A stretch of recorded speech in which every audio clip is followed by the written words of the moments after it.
پاکستان کے لیے climate change ایک بہت ہی بڑا چیلنج بن چکا ہے. پچھلے سال کے فلڈ سے ہم نے یہی سیکھا. اس دفعہ جو کلائمیٹ چینج کانفرنس دبئی میں ہوئی کل اختتام پذیر ہوئی. رات دیر کے جو معاہدہ سامنے آیا اسے تاریخی قرار دیا جا رہا ہے. کہا جا رہا ہے کہ پہلی بار تمام ملکوں نے اس بات پر اگری کیا ہے کہ ہمیں فاسل فیولز کو آہستہ آہستہ فیز آؤٹ کرنا ہے. فاسل فیول یعنی کہ تیل، گیس اور کوئلے کا استعمال جو ہے ہمیں کم کرنا ہے. ہمیں شمسی توانائی پن بجلی پر آنا ہے. اس بات پر اتفاق کرنا ہی کافی لوگوں کے لیے سیلیبریشن کا سبب ہے. لیکن جو ناقدین ہیں وہ کہہ رہے ہیں کہ اس میں لینگویج جو ہے وہ اسٹرانگ نہیں تھی، ٹھوس اقدامات نہیں تھے. جو تیل پیدا کرنے والے ملک ہیں، مڈل انکم کنٹریز ہیں، انہوں نے ریزسٹ کیا. انہوں نے کہا کہ ترقی ہمارا حق ہے، ہم سے یہ حق نہ چھینا جائے. اس کانفرنس میں شامل تھے پاکستان کے ایک لیڈنگ ایکسپرٹ ہیں کلائمیٹ چینج کے، علی توقیر شیخ صاحب. سب سے پہلے میں نے ان سے بات کی، وہ دبئی سے واپس کراچی کے لیے روانہ ہو رہے تھے، اور میں نے سب سے پہلے ان سے یہی پوچھا کہ آپ کی جو توقعات تھیں اس پوری کانفرنس سے، آپ کئی کانفرنسز اٹینڈ کر چکے ہیں، وہ کس حد تک پوری ہوئیں؟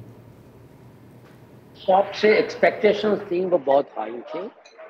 سب سے زیادہ ایکسپیکٹیشن پاکستان میں بلکہ دنیا بھر میں یہ تھی کہ یہ کوئلے کو اور فاسل فیول کو ختم کرنے کے لیے ایک ٹائم لائن دے گا، اور اس ٹائم لائن کے تحت سارے ملک کمٹ کریں گے کہ وہ اپنے اپنے ملکوں میں فاسل فیول کو اور کول کو فیز آؤٹ کریں گے.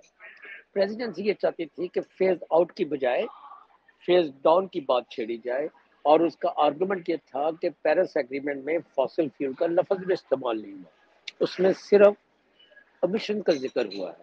تو پیرس ایگریمنٹ کو اگر آپ نے امپلیمنٹ کرنا ہے تو ہمیں امیشن کی ریڈکشن پہ فوکس کرنا چاہیے، فاسل فیول کو فیز آؤٹ کرنے پہ نہیں. اور یہ چیز جو ہے، چونکہ دبئی ایک پیٹرو اسٹیٹ ہے اور یہ سپورٹ کر رہی، اس کو سپورٹ ملی تھی سعودی عرب سے اور دوسرے میجر آئل پروڈیوسر سے such as Canada and U S A. اور اگلی کاپ بھی جو ہے وہ باکو میں ہے وچ از اندر پیٹرو سٹی. تو ٹرینڈ یہ تھا، فوکس یہ تھا کہ صرف جو ہے سلو ڈاؤن کیا جائے، فاسل فیولز کو جو ہے فاسل فیول سے جنریٹ ہونے والے امیشن کو ٹارگٹ کیا جائے، فاسل فیولز کو نہ کیا جائے. اس سینس میں بہت سارے لوگوں کو بہت ڈس اپوائنٹمنٹ ہوئی ہوتی. مگر ریالٹی یہ ہے کہ جب کاپ سٹارٹ ہوئی تو بڑے ڈرامیٹک طریقے سے ہوئی. انہوں نے لاس اینڈ ڈیمیج فنڈ کو اسٹیبلش کیا، انہوں نے جی سی ایف کے لیے جو فائنینسز تھے اس کی ریپلینشمنٹ کو کمٹ کیا، ایگریکلچر اور فوڈ سیکورٹی کے اوپر ایک ڈیکلریشن اڈاپٹ کیا جو فار دی فرسٹ ٹائم کاپ کے ایجنڈے کا حصہ بنا. اور اس کے بعد بہت ساری چیزوں کے اوپر کمٹمنٹس آئیں.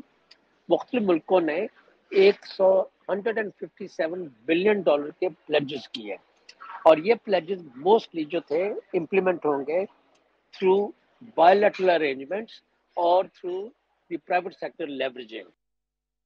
تو وسیع صاحب، ان سے میں نے یہ بھی پوچھا کہ پاکستان کا بتائیں کہ یہ جو ہم روتے رہتے ہیں کہ فائنینس نہیں ہمارے پاس، ہم کیسے بچاؤ کریں، میٹیگیشن کریں، اڈیپٹیشن کریں. تو انہوں نے کہا یہ آپ کو جان کر خوشی ہوگی کہ اس کانفرنس میں کلائمیٹ چینج کے حوالے سے جو مختلف کمیٹیاں ہوتی ہیں اس میں پاکستان کو 5 کمیٹیوں پہ رکھا گیا ہے، ریکگنائز کیا گیا ہے کہ سب سے متاثر ملک ہے. لاس اینڈ ڈیمیج کی مد میں بھی جو ہے پاکستان امید کر سکتا ہے کہ پیسے آئیں. لیکن سب سے بڑا سوال انہوں نے کہا کہ جو ہمارے جو گورننس کے مسائل ہیں، جب تک ہم وہ ایڈریس نہیں کریں گے اپنی ڈیولپمنٹ پالیسی میں، اکنامک پالیسی میں، تو اس پیسے کا کیا اثر ہوگا. پہلا سوال یہ ہوتا ہے کہ پیسہ دیں لیکن لگائیں گے کیسے لگائیں گے. تو ذرا سنیے انہوں نے کیا کہا. جب تک internal institutional legal and regulatory reforms ہم نہیں کرتے، جو انٹرنیشنل فائنینس اویلیبل ہے جس کی میں نے بات کی تھی کہ 157 بلین ڈالر کے پلیجز اناؤنس ہوئے ہیں، وہ ہمارے لیے ایکسیس کرنے بہت مشکل ہوں گے. اور جو منترا ہے کہ پرائیویٹ سیکٹر کے تحت ہم ان کو ایکسیس کریں، تو پاکستان کی جو گورننس کے ایشوز ہیں اور پولیٹیکل ٹرانزیشن کے ایشوز ہیں اور اس کے ڈیفالٹ کا جو لوگ بات کرتے ہیں، اس کی کرنسی کے جو ایشوز ہیں، اس کی وجہ سے ہمارے پاس ڈائریکٹ فارن انویسٹمنٹ بھی نہیں آ سکتی، اور جو فائنینشیل انویسٹمنٹس ہیں وہ بہت رسکی فیل کرتی ہیں. تو جب تک پاکستان ان کو ڈی رسک نہیں کرتا تو انویسٹمنٹ انکریج نہیں ہو سکتی. تو اگر اس طرح سے دیکھا جائے تو پاکستان کا اصل کام جو کلائمیٹ چینج ریلیٹڈ ہے وہ اس کاپ کے بعد اب شروع ہونا چاہیے. اب ہمیں پالیسی فریم ورک اور تقریر سے نکل کے گراؤنڈ کے اوپر کچھ ایکشن کرنے چاہیے اور وہ اسی وقت پاسبل ہے جب ہم ایک نقطۂ نظر پہ اتفاق کر لیں کہ ہم نے کلائمیٹ چینج کو ایک ڈومیسٹک ڈیولپمنٹ ایشو کے اوپر دیکھنا ہے اور انٹرنیشنل فائنانس کے ایشو کے اوپر نہیں دیکھنا. تو وزیر صاحب یہ کہا جائے تو غلط نہیں ہوگا کہ یہاں پہ جو اگریمنٹ ہوا ہے کہ ہم فیز ڈاؤن کریں گے، فیز آؤٹ نہیں کریں گے، یہ ایک سفر کا آغاز ہے.